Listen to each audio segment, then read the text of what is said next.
Today I'm going to show you how to replace a MAP sensor, M-A-P, for a 2000 Dodge Dakota. It'll be basically the same for others too, they're just located in different places. And this is what it looks like for a 4.7 liter engine. Now, this is where it's located on a 4.7 liter engine.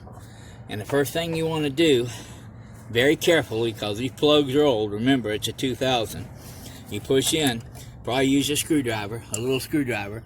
Don't use a lot of force, and you push in on that piece right there. You push in on it, and then pull it up. Now you may have to go to the sides a little bit and try to pry it up a little bit while you're pushing in on the tab. Just be real careful. It's plastic. It's been hot and cold for a lot of years, and you can break it easy if you're not careful. Now that's how you unplug it. And then we're getting ready to work on taking the MAP sensor off. Okay. This is the MAP sensor right here. Now, if you have a 1/4-inch drive extension, I have this a reducer on this it takes a 1/4-inch drive, and this is a T15 that the Torx that you take these off with. Now, you're going to have to unplug your temperature sensor also. When you do that, there's a little tab right on the other side of the temperature sensor here. This is the plug. It just slides down on there. Take a little screwdriver or something, or if you can get your finger in there, if it's not hot, push on that little tab and pull up on it. Don't pull on the wires.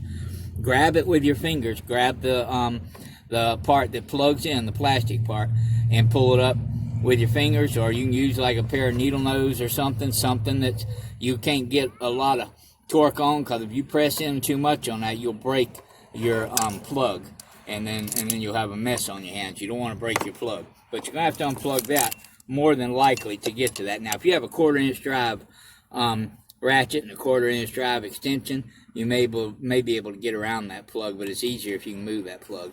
And then just take it and put what I'm gonna do is I'm using my Torx tool. Let me make sure I told you the right size. And it is a, let's see,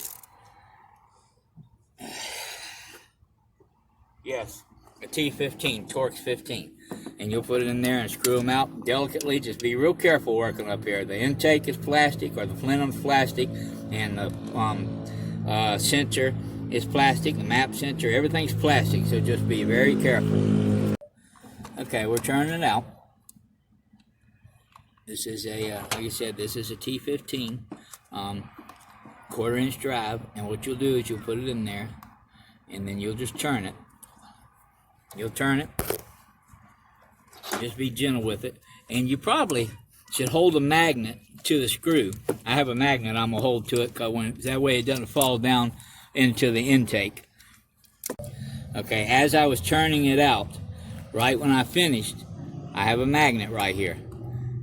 And that's how I pulled it out, so I wouldn't drop it down the intake. I actually dropped it, but I had the magnet and I was able to get it out. But if you hold a magnet to it, and then when you go to put it in, hold the magnet to it and take your screwdriver and hold that bolt in to get that, and then you can pull that magnet out, okay? Now, to get the old piece out, just the key is patience. Get the old piece out. Might be a little stubborn. You just twist it back and forth. It'll go back and forth, and pull on it as you twist it, and then it'll pop out. And there's the old one right there. You just twist it back and forth a little bit, and pull on it as you twist it, and there's what you have left right there. Okay, you put the new sensor in the way you took the old one out. All right, now I'm gonna see if I can get the screw started here. Line up the holes, and you just put the new sensor in there and push it in the hole, and then you might even be able to screw it on a little bit with a magnet. I don't know. If you can get it started with a magnet, that'd be good. Or if you got it, there's special tools that'll hold on to it also and screw it in there while you're. Looks like I'm going to have to do this instead. Okay, the key is patience. What I did is I held the screw with a magnet, and then I put the Torx in it with the extension and started turning it while the magnet held on to it. So now there's other ways to do this. I mean, you can You can pull the alternator or even, you know, and move it out of the way and make it a little easier. I'm not sure anybody wants to do that. You can even move the compressor a little bit, but you can get to it through here.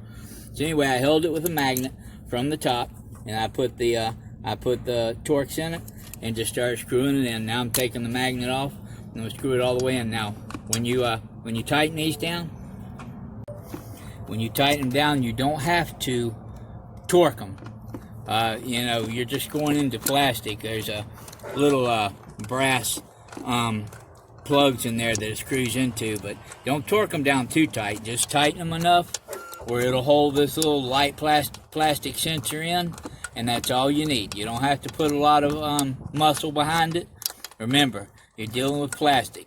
You mess it up, you might wind up having to replace the intake manifold or something like that. Just snug it up real. And I've got them both snugged up. And just tighten them a little bit, and you're good to go. And plug everything else back in, and that's it. And that's how you put a map sensor on a 2000 Dodge Dakota, and or any other, most 4.7 liter engines that Dodge makes around that time frame.